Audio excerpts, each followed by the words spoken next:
Who is a guy that is out there right now, coach, that you think would make a very good head coach?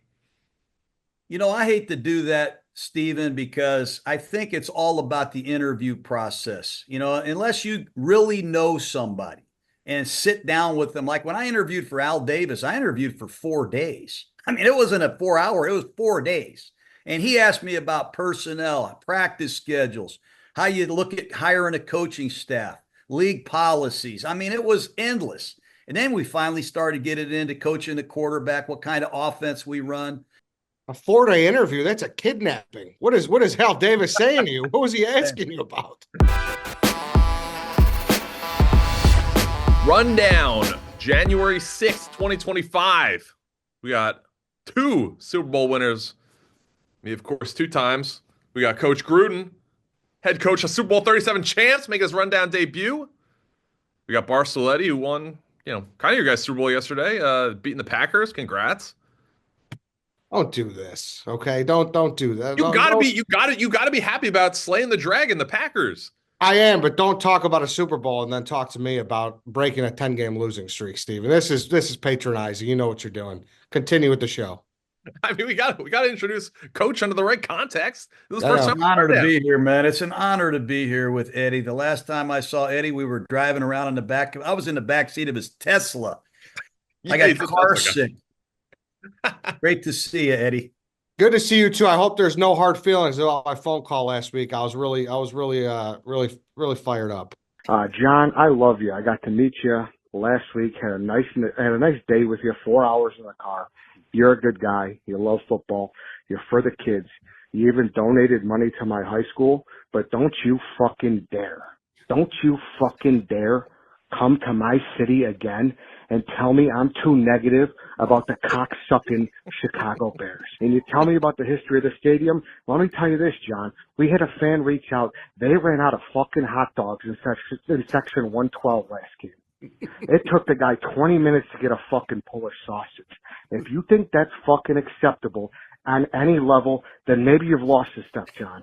I love you, like I said. This isn't personal, but when it comes to the Chicago fucking Bears, don't you dare tell me that I am too negative, because they deserve every ounce of negativity for what they're doing to us as fans in this fucking storied franchise. Don't worry, I don't hold a grudge, brother. Thank I you. just get even. That's all. I get even. Um, talk. I don't think you're technically supposed to refer to it as Black Monday, but like this is the day where the coaches get let go. We were taping this at noon Eastern, just a couple minutes after noon Eastern. So far, we got Gerard Mayo let go after one season in New England, and then we got Doug Peterson in Jacksonville, both being let go. Coach, start with you. I mean, this is the ugly part of the business. What does this do all coaches that are getting canned know they're getting canned the day before? Like, how does this work? Well, I mean, I think there's probably a pretty good idea you're in trouble based on the feeling that you have walking in the building every day and your one loss record, obviously. But I hate seeing guys get fired minutes after the final horn. Yeah. I think you do it a little bit differently. Give these people a chance to concentrate, let the emotions wear off for a few days. But the Gerard Mayo firing was shocking to me. Same. 1 year. Are we, people talk about rookie quarterbacks not giving them time. Are we not giving head coaches enough time? It seems Well, like every year the 1 year guy. yeah, there's so many coaching changes in this league. I remember when I got into the league in 1998 as a head coach, I went to the owners' meetings, and every team pretty much had a coach that you grew up with. Tony Dungy in Tampa, Tom Coughlin in Jacksonville, Bill Cowher, Joe Gibbs, Shanahan, Parcells, Marty Schottenheimer. You recognized every team with their coach. Now, I think when you roll down your window, you don't know in some of these cities who the coach is. There have been so many changes. And then you compound that with firing offensive coordinators, defensive coordinators. You got to start from scratch, teaching your quarterback, teaching your middle linebacker what the calls are, what the system is. It's crazy how much change there has taken place. And in New England, Mayo was one of the Patriot guys. He grew up Yeah. under Bill Belichick. The Patriots knew who they were hiring, and I'm stunned, given their roster, that they made a change this fast. Yeah. Eddie, what do you got? Yeah, but listen, I think, of course, Mayo coaches should get more than 1 year. It's a raw deal for Mayo, right? But at the end of the day, if you think Drake May's your guy and you think Mike Vrabel, who by all accounts, it sounds like he's the guy to take this team to the next level and to really get him going, I think you got to applaud the Patriots for making that bold move. I Well, do. why the hell didn't you draft him? Why didn't you hire him last year then, Eddie? He was available, if that's your feeling. Why the hell didn't they hire Vrabel last year? You know, Because it's something you very clear that Chicago people, you guys are twisted. well, I think it's very clear that Kraft had some type of contingency will down plan here with Gerard Mayo, and I think he was too afraid to go back on his word. That's what I think it was. Possibly. It's all Yeah. about the quarterback to me. I kind of grew up as an offensive head coach with Bill Walsh and Mike Holmgren, and I kind of modeled my career after that, where the head coach coaches the quarterback, he calls the plays, and that way you get some continuity and you got to develop your quarterback. If you want to continue to be a head coach in the NFL, your quarterback has to play good. So whoever they hire in New England, you better get Drake May to play at a very high level, or they'll be hiring somebody else soon as well. Eddie, you know about hiring defensive head coaches for to lead your franchise.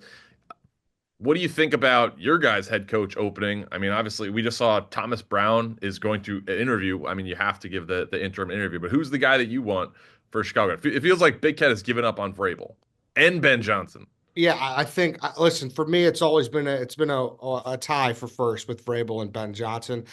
I'm assuming that Vrabel's going to New England, right? But I think Ben Johnson is someone who you got to identify with what he's done in Detroit as being the number one guy for a lot of teams. And you look at there's only 5 jobs open. Ben Johnson said he's only going to interview at places where he actually would go. So I don't believe he's interviewing with the Jets. I don't believe he's interviewing with the Saints.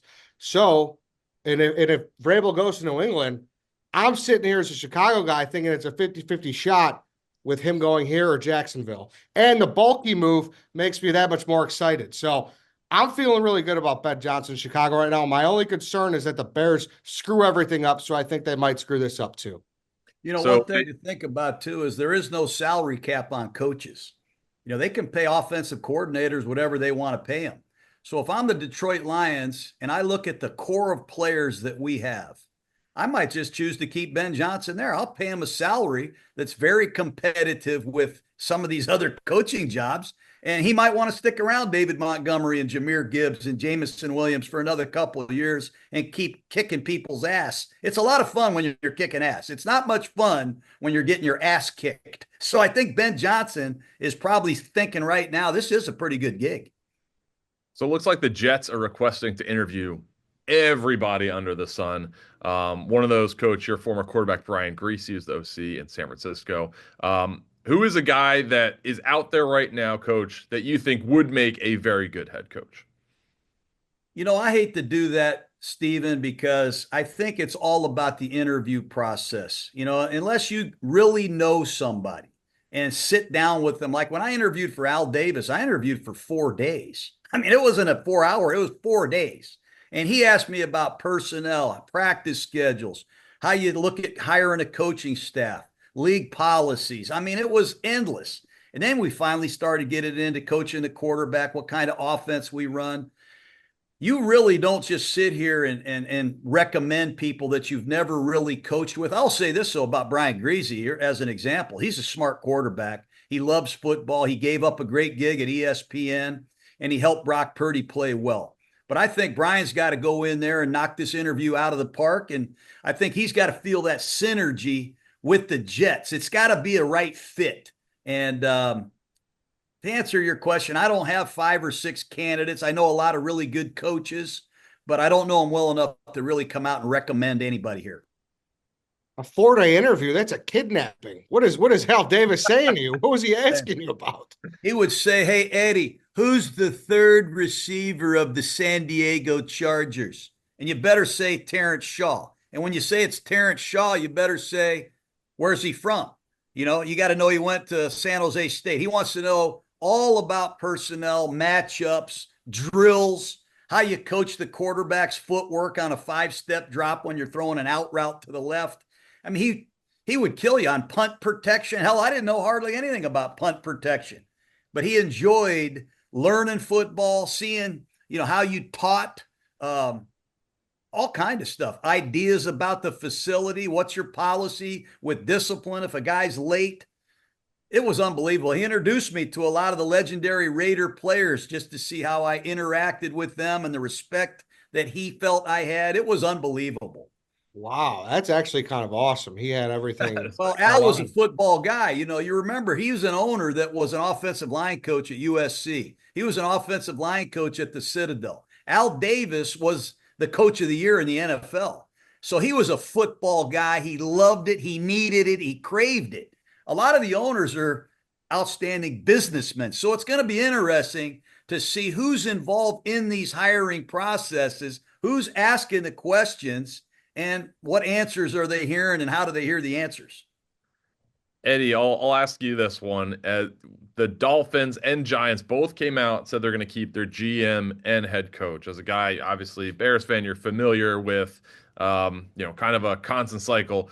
If you're a fan of one of these teams, are you really pissed off after just a very disappointing year to keep those guys intact?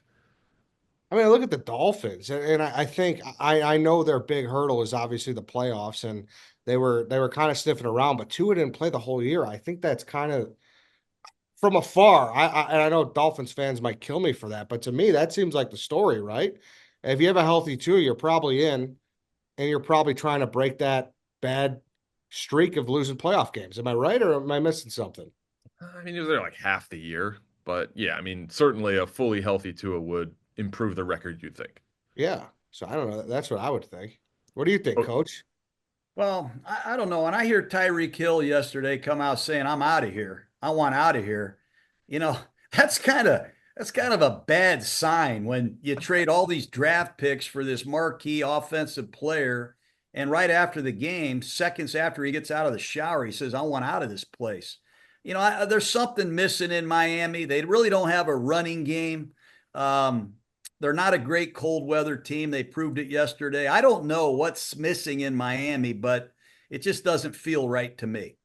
what do you do if you have a player like that? Like, what does that exit meeting the next day look like, Coach? Well, I would just encourage him to just get away from us, get away from football for a couple of weeks, decompress.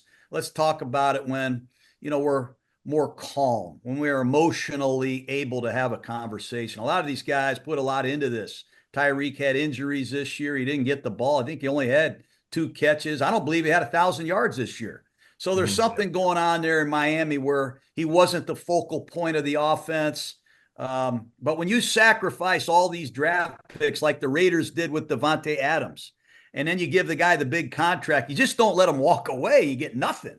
So it's a very complex issue, but I think a little time might be the best healer right now. Is that the worst part of coaching, Coach? When you go through a tough year, 16, 17 game season, and then you hear that out of a guy's mouth. Like, obviously the fun part is strategizing, figuring out how to beat the team across from you. But when you hear players talk like that, is that like this is the worst part to deal with when it comes to the game? It is tough. What's really agonizing, Eddie, is when your own coaches come in and they want their contracts renewed. They want a 1-year contract extension. They want a 2-year extension. They want a 3-year extension. They want to be a coordinator. They want to go someplace else. They all have agents. So you got to really deal with all your coaches. Some teams have 2 line coaches, 2 secondary coaches. They got 2 defensive line coaches. And you want to keep your continuity with your coaching staff, but dealing with your coaches sometimes is very hard too. So these head coaches, they got a lot on their plate. Then you got to deal with the GM and you got to deal with the owner. And then you got to deal with pain in the ass media people like Steve and Cheahs. It's hard.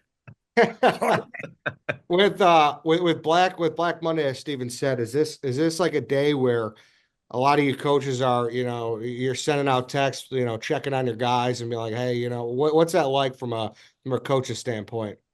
Well, the hard part is you have coordinators that are getting interviewed. Let's use Brian Greasy as an example. So when Brian Greasy goes to the Jets to interview, the first question is they're going to say, hey, Brian, who can you bring with you?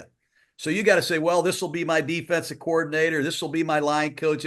I'll call the plays. You better have an army of guys together. So a lot of times late in the season, there's 3 or 4 coaches on your staff that are on the phone working to try to get guys in line to be on their package so they can present it to the owners. There's just a lot of behind the scenes twists and turns, but I don't want to waste all your time on my debut of this great show talking about that. Coach, I'd rather ask you questions for hours than hear anything we have to say. It's tough, when you get interviewed for a head coaching job, they want to know who you're bringing with you. Who's the strength coach? Who's the line coach? And you better have these answers. And then if you do get the job, you better make sure these guys can get out of their contracts and come with you, or your relationship doesn't start very good. Ooh, that's some interesting insight there. Let's move on to the games. But let's talk first about BetterHelp. The rundown is sponsored by BetterHelp. Every January gives you 365 blank pages waiting to be filled in 2025. Maybe you're ready for a plot twist, or maybe there's a part of your story that you've been waiting to revise. Life isn't about resolutions that fade by February. It's about picking up the pen and becoming the author of your own life story. If you think therapy as your editorial partner helping you write new chapters and create the meaningful story you deserve to live, BetterHelp is fully online, making therapy affordable and convenient. Over 5 million people worldwide use BetterHelp. Access a diverse network of more than 30,000 credentialed therapists and a wide range of specialty. Easily switch therapists at any time at no extra cost. So write your story with BetterHelp. Visit betterhelp.com/rundown to get 10% off your first month. That's betterhelp.com/rundown. Let's talk about the actual games yesterday. The night game, bit of a letdown as far as entertainment for, high scoring points bonanza, but we did see the Detroit Lions absolutely dominate the Minnesota Vikings. I think 2 questions here. Is Detroit the team to beat in the NFC? Obviously, they're the number 1 seed, but are they the prohibitive favorite? And then did Sam Darnold turn into a pumpkin last night? Coach, what do you think? Yeah, Sam Darnold struggled. I was really surprised. I think he had 5 or 6 throws early in the game that could have switched the outcome and certainly created some momentum. He was off. He missed a lot of open receivers. I do give Detroit a lot of credit, man. They blitzed him. They gave him different looks. Some of their young defenders really rose to the challenge. I thought they kicked Minnesota's ass, personally. I didn't think Minnesota picked up blitzes very well. And I thought when Van Ginkel had a chance to intercept that pass, that was a big turning point in the game, certainly. And I think, look, when Minnesota gets a field goal at the end of the first half, and with 35 seconds, their kicker kicks the ball out of bounds, they did some things last night that showed me they got what they deserved. Yeah. Eddie, what did you think from this NFC North rivalry? Listen, I really like this Vikings team. I'm not one of those guys who sit there and think they've been riding a fluke all season long. My problem with last night is they have a well-balanced offense. I don't know why every time in the red zone they just look for Justin Jefferson. I understand that he's the best wide receiver in football, but still, use all your guys. It seems like they don't know how to use Hockenson yet, and it's been like 7-8 weeks. That's a problem. Jordan Addison's a great number 2. Obviously, they got a good run game. I was very disappointed with how they kind of, I don't know if it was how the plays were designed or if that's just what Darnold was looking at every time. But yeah, definitely a stinker of a game from the Vikings. Yeah, when you go like 3 for 13, and when you go 3 for 13 on third down, 0 for 3 on fourth down, 0 for 4 in the red zone, you're not going to beat the Lions. No. They got absolutely plastered in the secondary. Unable to get open. Jordan Addison, 1 catch, 0 yards. Justin Jefferson, very subpar game. He had previously dominated Detroit, so a tough outcome. Is Detroit the team to beat in the NFC? I feel like it's them, Philadelphia, Tampa, maybe. Coach, who do you like in the NFC? Well, Tampa Bay, you laugh. Tampa Bay beat Detroit in Detroit. Yep. And, by the way, that was the game Hutchinson had a lot of sacks and Luke Gedeke didn't play. Tampa Bay's got the best offensive line in football, arguably. You might say Philadelphia, but Tampa Bay, man, they can pass protect. They have weapons. And say what you want, Todd Bowles is tough to go against, man, in a playoff game. He has a lot of guts. He'll call blitzes that you haven't prepared for because you haven't seen them. But I do like Philadelphia. I'll tell you why, because they have a great offensive line. They can run the ball with a great running back and a great running quarterback. And they have firepower, man, on the outside. Say whatever you want. Smith and A.J. Brown, they can burn you bad. But they can possess the ball with this running game for 33 or 34 minutes, and they can keep Goff on the sideline. And Vic Fangio, another ex-Chicago Bear that these Bears ran out of town. No, not true. He got the Denver job. Don't say that, coach. Well, he was available for you. Vic Fangio has this young Philadelphia Eagle defense playing good. I think that's your NFC Championship game right there, and it'll be a hell of a game. Yeah, I think you nailed it. And I think as much as I just bagged on the Vikings offense there, you got to respect Detroit's defense. Anzalone makes a difference, I think. He really, and it really showed on Sunday night. And then that's where a lot of my shares are, but I am diversifying the portfolio a little bit with Philly. I do like them a lot too. So I would say I'm with you there, Coach. I think you ask about head coaching candidates, Stephen. I think Aaron Glenn's got to be at the top of the list. You know, here's a guy that has 13 of his defensive players on IR. And not only players, I'm talking about real players, man. Aiden Hutchinson, Davenport, the whole D line, McNeil, all these guys are out. Carlton Davis, starting corner. And they absolutely shred Minnesota last night. I give the guy credit. He's a great leader. He's a great technician, and the guy really knows how to motivate his team. Coach, I got to ask you about this. Me, you, and Dave were texting about it yesterday after it happened. So Mike Evans gets 1,000 yards for the 11th straight season. Incredible record. He does so with 36 seconds left. The game is over. They could kneel the ball. How do you feel about the Bucs at home, crowd chanting, standing up, cheering for it? How do you feel about them passing right there to get Evans the record? He did get, I think it was $1.5 million for breaking 1,000 yards, $3 million overall from the game. How do you feel about him? And the lights just went out on me. How do you feel about him breaking the record in garbage time, basically? I'm gonna turn the lights back on. Well, I thought it was the only thing that Tampa could do. I've been calling plays, and I've had to deal with some scenarios like this. Mike Evans has a chance to tie Jerry Rice's all-time record and get $3 million. And if you didn't do what you did there, you probably would have got your ass kicked by about 4 of your players. Mike Evans, I live in Tampa. Nobody is a better guy than Mike Evans. Nobody has worked harder and been more loyal to football than Mike Evans. And he deserved that. All they did was run a double slant and put him in the 3 spot. He ran right into the flat. He caught the pass. He knew he needed 5 yards. It wasn't a risky play. But Steven, I've seen guys, when I was in Tampa, my dad coached for the Bucs, and James Wilder had a chance to win the rushing title, and we gave him the ball, and all the fans were like, well, he could have got hurt. It could have cost you this in the playoffs. You got to ask the player. You got to get a sense for how important that really is. And that was a monumental thing, I think, for Mike Evans and the Buccaneers. Everybody wanted it. And when you saw him get that yardage, it brought tears in my eyes how they celebrated the outcome of it. I thought it was awesome. Who was it? Was it 2007? Who got hurt? Was it Aaron Sears who got hurt in the last week of the season when we were playing for nothing? Was that Aaron Sears? Yeah. Aaron Sears. How do you feel about guys like coaches resting guys with the playoffs and stuff locked up versus playing their guys yesterday? Like we saw Washington, they could have moved up a little bit, and they did, but they're in the playoffs, but they played their guys for the most part. Jane Daniels sitting some of the second half. But how do you feel about playing your guys when you kind of don't have that much at stake? Well, I think you're damned if you do and damned if you don't. I remember when we clinched the division, I was on the airplane flying home from New Orleans, and I talked to Rondé Barber about sitting him out because he had been beat up. And Rondé Barber was adamant, hey, I'm playing. He has a consecutive game streak he's proud of. A lot of these guys, they do not want to sit out. They take this thing very, very serious, man. And then is it really fair you can't sit everybody down, Steven. You only got 53 guys. So just because you sit your center down doesn't mean you can sit the whole offensive line down.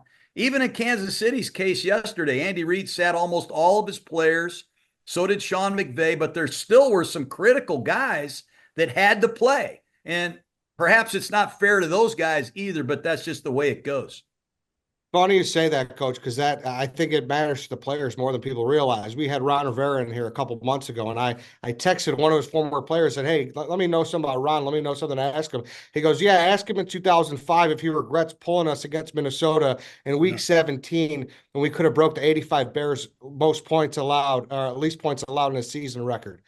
they didn't forget, it's that Yeah. much time after. So Yeah, I but I think love I love the fact he got it. I know that some people think it's ridiculous. I did not like how Strahan got the sack record when they claimed Brett Favre curled up in a fetal position. Yeah. But Evans, to me, what he's been through this season, coming back from the injury and helping Tampa Bay win the NFC South title, fabulous, fabulous day. I'm really proud to say I saw that.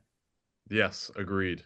All right, let's talk about the playoff matchups. We got Chargers, Texans, Steelers, Ravens, Denver, and Buffalo, Green Bay, Philly, Washington, Tampa, which is next Sunday night, and Minnesota against the Rams. Coach, you're going to be here streaming a bunch of these games next weekend. What is the game that stands out to you that you're most looking forward to? I can't wait to see Philadelphia play Green Bay. I think that's a rematch of the game they started the season with in Brazil. Yep. I really liked Green Bay. I thought Green Bay was a dark horse team to win the Super Bowl with Josh Jacobs. They've kind of reinvented their offense. Their defense is better. I'm anxious to see that Green Bay Philly game, and I can't wait to see the Commanders play the Bucks. Eddie, what games are you looking forward to most this week? yeah, I would say Vikings, Rams. I think two of the best coaches in football, just going at it, and Yeah. I think that's going to be a matchup where whoever team they can make a sneaky run. So I'm going to go with that one. Obviously I'm going to say Bucks Commanders, but I think like the sneaky game is like Pittsburgh Baltimore. Like Saturday night, this is going to be a black and blue AFC North game, and Pittsburgh's had like the Ravens certainly they're a team that could go into Kansas City and win, but they got Pittsburgh, even though they're on a bit of a skid right now, Pittsburgh has given Lamar Jackson problems in the past. Coach, do you think Pittsburgh has a legitimate chance to not only beat the Ravens, but move past and into the second round? I'm off of Pittsburgh. I wish Yeah. Jersey Jerry was here because I'd like to kick him right in the groin. They haven't looked good to me on offense in a while. They can't score. They haven't scored 17 points or more. They haven't scored more than 17 points since, I don't know, mid-season. They are really struggling to throw the football. Cincinnati is not the greatest defensive team. They didn't even have 200 yards of total offense. I don't like the body language of the receiver Pickens. I just don't feel any rhythm at all. They're a slow starting team, man. They're like last in the league in first quarter points. And their red zone offense, they're 31st in the league. They just don't put the ball into the end zone. I think Lamar is on fire. I think the Ravens are the most improved team right now in the AFC. Their defense is playing good, man. And I think they're going to smoke Pittsburgh personally. Who do you think is one of the teams in either conference that's not a 1 or 2 seed that can really make some noise and maybe get to a championship Well, game? well, I like Green Bay. I like Green Bay Ah, because I know they can score. I know they can possess the ball. I know they can run the rock, man. And they can create turnovers. I mean, Xavier McKinney's got 7 interceptions. Their pass rush is much improved. Green Bay and Tampa Bay in the NFC are dangerous. Tampa Bay's, they're dangerous. They're going to win this first round game against Washington. You watch. And Coach, Baker I, Mayfield, I'm just telling you, Eddie, Baker Mayfield is a great quarterback, man. Yes, He sir. is he is a great player. I love Baker Mayfield, man. Even my wife loves Baker Mayfield. We got Mayfield jerseys. We even made Christmas cookies with Baker Mayfield's number on there, number 6. I I love like it. Baker too, Coach. But I got to tell you, I saw the Green Bay Packers in person yesterday. You can cross them off. I think their season ends in Philly. Oh, you were at the game yesterday? Yeah, I was there, baby. It was great. So were you cheering for the field goal to go in at the end? Well, yeah, because you always want to beat the Packers, okay? Right. Listen, I know it ruined our draft position, but I don't care. I hate the Packers so much. I was just happy to beat them and see them walking out of there. They're usually playing the Bears Still Suck song. There was none of that. They were playing Bear Down in the parking lot. It was a beautiful thing. And masterful clock execution at the end of the game. DJ Moore catching a pass, 15 seconds left. They get in the field goal range, they spike it. I couldn't Thomas believe Brown might be the guy. couldn't believe it. All right, that was a fun football Sunday. Let's touch on a couple more topics. Eddie, I know you're a big movies guy. Golden Globes last night. Coach, you're a movies guy. When was the last time you went to see a movie in the theater? Been a while. I'm not a big fan of Hollywood right now, so I kind of stick to my own guns here, man. What's a And What's your movie? favorite movie of Tell all me a time? movie. Just let me have a movie that I have to see, a must-see movie. I'm not talking about from my era. A movie in the last 24 months that I have to see that's worth going to a movie theater listening to some guy crackle his popcorn next to me. What's a good one I should pay $24 to sit next to some guy who's on his cell phone eating popcorn? No, Who? no What Not phone. movie? against popcorn, coach. You sound What like you got movie? What movie should I go see? Mr. My favorite Globe? movie in the last 2 years has been Talk to Me, which is a horror movie, an Australian horror movie. I really liked Baby Girl, very horny movie. So that's going to be a whole different thing. But I thought that was a top 2 or 3 movie I saw this year. But I'm a big popcorn You walked into a theater by yourself to see Horny Girl? guy. I mean, is that what you I did? went with my wife. I mean, I went with my wife. That's really And it was cool, called Baby Steve. Girl, but yes, it was a extremely horny. I mean, it was about a CEO as like an affair with an intern. It was a whole thing. But What movie about what do you say, Eddie? What should I go see? I don't know. You didn't go see Oppenheimer? No. Can I get it on Netflix? I'm sure you could get it somewhere, but then you got to the big screen is huge there, coach, right? Like you need that. me and Eddie are movie guys. Who's your Yeah. favorite actor and actress? That's all I want to know. Got to see these actors and actors. The number one actor and actress today. Eddie, give it to me. Yeah, I like Christian Bale a lot. I think anything he is in is always going to be a good movie. What do you got, Steve? I like Joaquin Phoenix. Jake Gyllenhaal as well is very good. I Actress. wouldn't know Jake, Joaquin. too. I wouldn't know Joaquin Phoenix if you walked in and hit me with an eraser. Coach, if you do go to the movies on the very rare occasion, you're not a popcorn guy? Oh, I definitely am a popcorn guy. Okay, I just okay, like- all right. I mean, big tub of popcorn. That way Oh, I get yeah. free refill. Eddie, did you get nachos last time we went to the movies? No, pretzel bites. Those things were good That's too. a Coach. crazy move. No. Keep your eye on those, coach. They're good. One final thing I want to talk about, and I think this is an interesting topic. So Derrick Rose night was in Chicago on Saturday. And the turnout was incredible. They built a whole not like a diorama, but like a big not statue, but like a big showcase of all of his shoes and all this memorabilia in the atrium, like next to the Jordan statue. It was a whole ceremony. It was 1-4-25, which is, 3 numbers that he's known for wearing in his career in the league. And there was a whole, at halftime, all of his former teammates and stuff came out, said some nice words to him. There was video highlights on the board all day, etc. Is he the most, to a city, the most important athlete to a city this century? And, other ones I put up there is like Jeter to New York, Tom Brady to Boston, because he's from Chicago and it didn't result in the rings and all that stuff. And, a lot of that is due to injury, but he was MVP, number 1 pick, local guy, played for the team. Is he the most beloved athlete for a single city this century? Eddie, what are your thoughts? I mean, obviously very loved. There was a lot there wasn't a lot of debate, but there was debate beforehand if he should have got his number retired or not. And to me, it's more so it's like half obviously basketball wise, half personal achievement because he's from here. Yeah. I still would go with Brady in Boston though, man. Like the identity of that city is Tom Brady, right? Like I think Tom Brady. I know he's not from there, but Yep. and I'm not taking anything away from Rose. I love Derrick Rose, but when you close your eyes, I think Brady in Boston is the big one. Yeah, Coach, what do you think?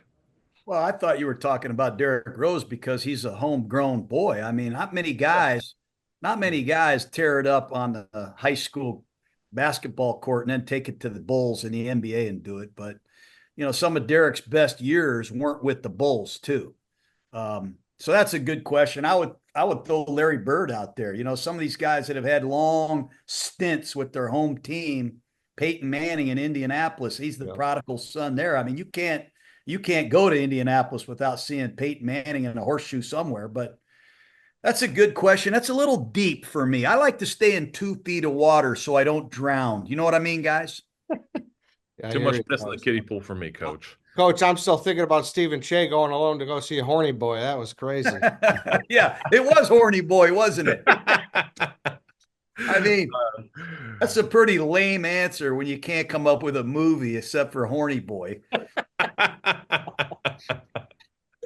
Not my response. Baby Girl, 8.8. Very, very good movie. Best may have seen in a little bit. All right, this was the rundown. Coach, thanks for making a rundown debut with me and Eddie. We're going to be spending some time together this week. We look forward to seeing you in the Chicago office. For Eddie, for Coach Gruden, I'm Stephen Cheah. Thanks for watching. Thanks, guys.